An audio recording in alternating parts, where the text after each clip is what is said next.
Magandang araw po sa inyong lahat, Luzon, Visayas, Mindanao, pati na rin po sa mga kababayan nating mga OFW.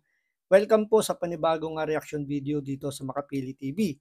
So ito, pag-usapan po natin itong nangyaring hearing post ng TUADCOM kung saan po inibitahan yung mga dating mga tauhan ni Pangulong Duterte para usigin or tanungin tungkol dun sa war on drugs si Pangulong Duterte. Kaya, sa itong nangyari nung, hearing na 'to sa TUADCOM, ito is sa mga rason kung bakit o talagang, sabihin natin walang plano magsampa ng kaso itong TUADCOM.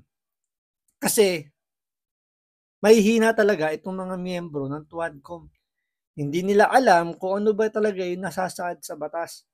So, sa kanila kahit na hearsay lang is puwede nang gamitin yon para mag-akusa sa isang tao. Na sinupalpal ngayon nito ni Director General Wilkins ng PIDEA na pinagpipilitan nitong kongresista na to, kino bang congressman pala to. So ito po yung congressman yun, nagkakalat po sa hearing ng TUADCOM at naturingang mambabatas pero hindi alam kung ano yung batas. So ito, panoorin po natin tong video na to. Kayo na po yung musga kung itong mambabatas na to talagang may alam sa batas.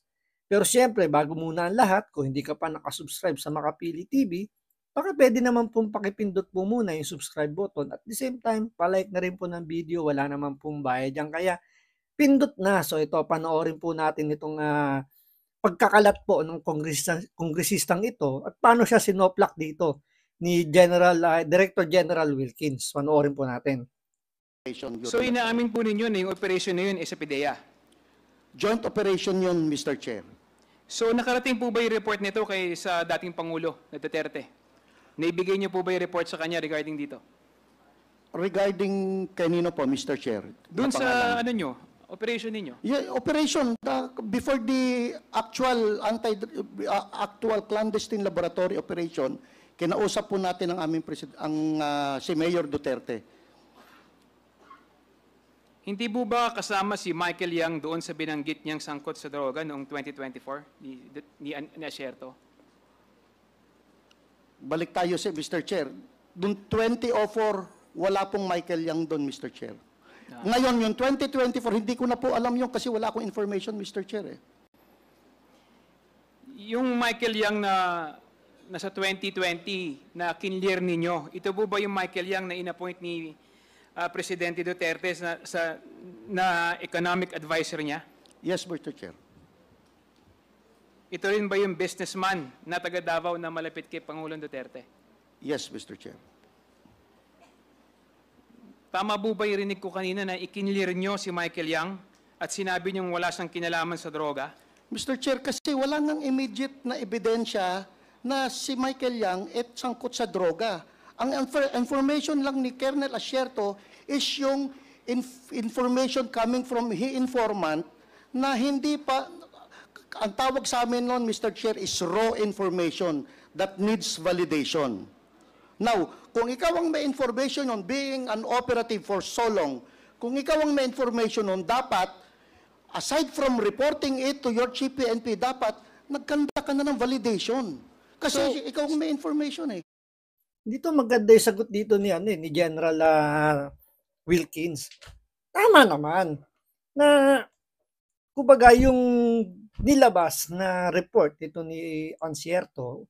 Una-una po pala itong si Colonel Ansierto, ito po ay wanted. So meron po itong warrant of arrest. Kaya kung mapapansin nyo, nung itong hearing na to, via Zoom lang siya umattend. So hinahanap po ito ng batas ng Pilipinas, batas ng Pilipinas. So, kailangang usigin itong si Ansierto. Pero yan ay kanilang witness.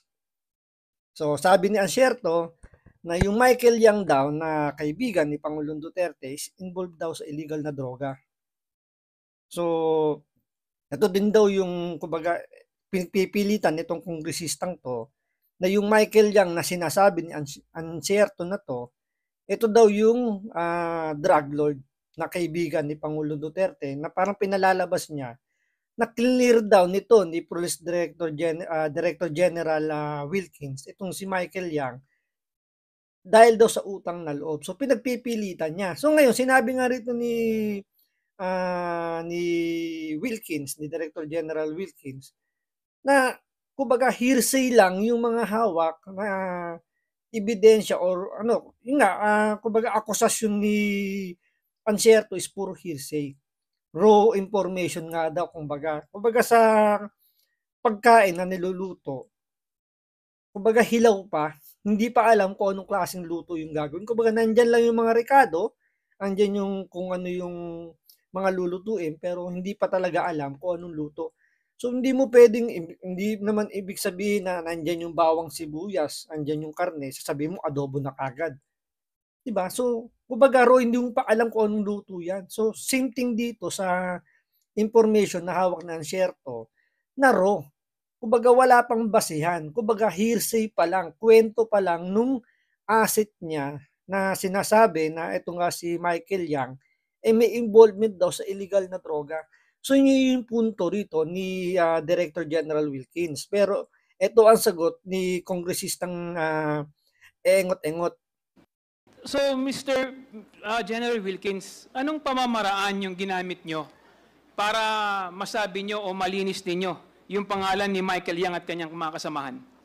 We inquired from the different intelligence services all over the country at we backtrack dun sa records ng PDEA kung merong involved na Michael Yang. Wala naman pong lumalabas, Mr. Chair. That is why we concluded na dahil during that time, hindi naman nagbigay ng report si Colonel Acerto, sir, sa akin. Ang nagbigay siya ng report kay General Bato. So yun, kumbaga sinikreto lang ni Ancierto yung kanyang information. Kumbaga sa kanya, sinasarili niya lang. So, may intention. Ano ba intention nun? So, siya lang nakakaalam nun. Kasi, kung ikaw, isang matinong investigador, lahat ng information na hawak mo, pwede mong ibigay yan sa ibang intelligence na department para makakuha ka pa ng ibang ebidensya or ibang information para patotohanan yung mga aligasyon na nasa isip mo lang.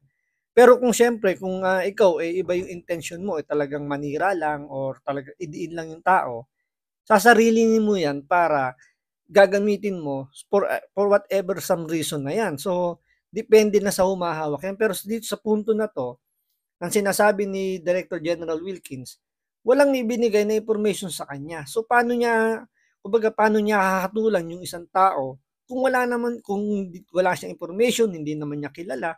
So, paano? Napakahirap naman nun na mag-judge ka sa isang tao na hindi mo naman kakilala.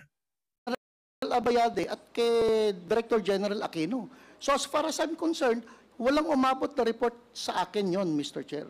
Kung baga kayo ba gumawa lang sarili nyong investigasyon or nakipag-ugnayan kayo sa iba't ibang ahensya ng gobyerno? Yes, Mr. Chair. Anong ginawa nyong pakikipag-ugnayan sa iba't ibang ahensya ng gobyerno? Mga tawag-tawag and then inquiry, letters from different... Usually kasi, Mr. Chair, meron kaming grupo talaga na ang bilis ng text lang Text, sir, may involvement pa to. Brad, may involvement pa to. Madali naman ang pasok ng mga information. Kanino kayo nakipag-ugnayan? Anong ahensya? Lahat, Mr. Chair.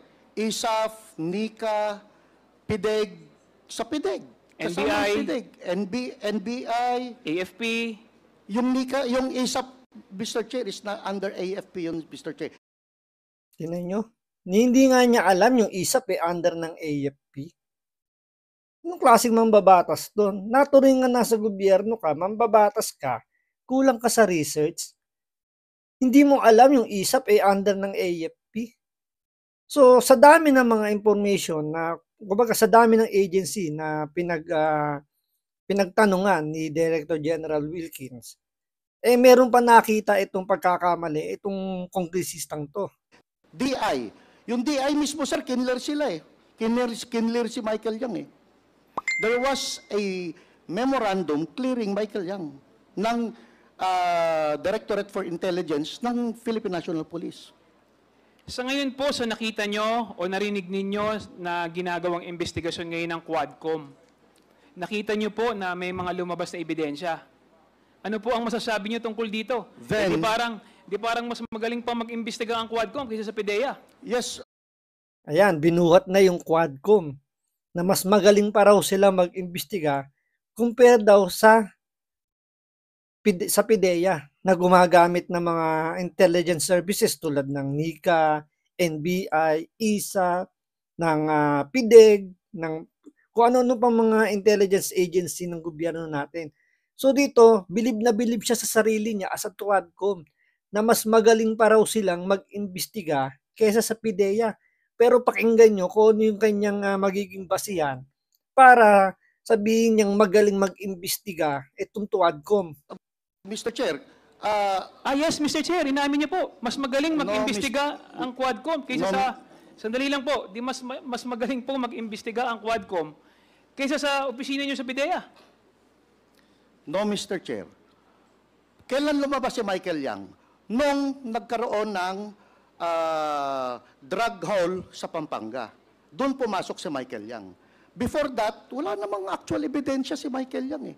Now, may mga ebidensya na against him, then we have to pin him down. I beg to disagree. Marami na mga chismis at ano. At ba tayo mga naririnig na involved si Michael Yang alalim sa drugs? Mr. Chair, we cannot act on mere chismis kasi hearsay yun, Mr. Oo, Chair.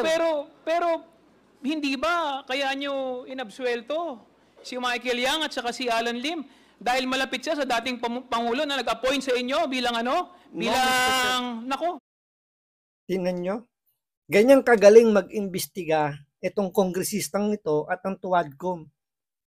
Babase sila sa chismis para ipin down yung tao. Nang dahil sa chismis, huhusgahan na nila na sasabihin nila guilty yung isang tao based on the chismis. Kaya walang nangyayari sa kaso ni Pangulong Duterte kahit na dumaan na sa Quadcom yung pag-iimbestiga nila dahil puro chismis lang yung hawak nila. Tingnan nyo lahat ng mga naging witness nila na sinasabing nagdidiin kay Pangulong Duterte. Puro hearsay. Kaya hindi nila maisampa yung kaso. Siguro ina-advisean sila na wag yung isampa yung kaso dahil hindi tatayo sa korte dahil nga puro chismis, hearsay, hindi yan tatayo sa korte. Tapos sasabihin niya, magaling pa raw mag-imbestiga ang Quadcom, yung Quadcom na yan.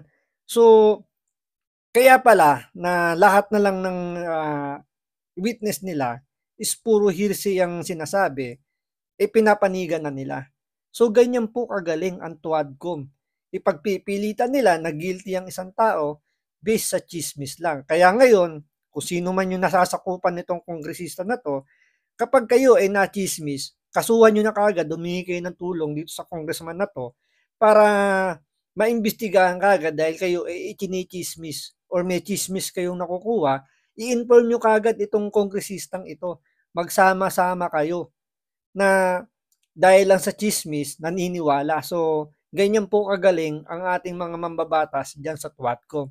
So, no, di natin masisisi kung bakit sila pinagtatawanan ng mga abogado. Siguro, yung mga abogadong vlogger, siguro, yun yung mga sabihin natin, pumupuri sa mga kagaya niya. Siyempre, pare-pare sila ng utak eh.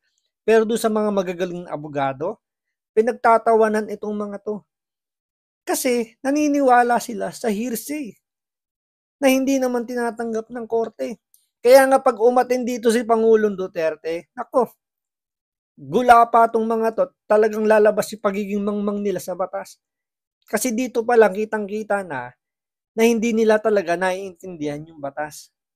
So hanggang dito lang po muna. Maraming salamat sa panonood. Ingat po kayo lagi. God bless.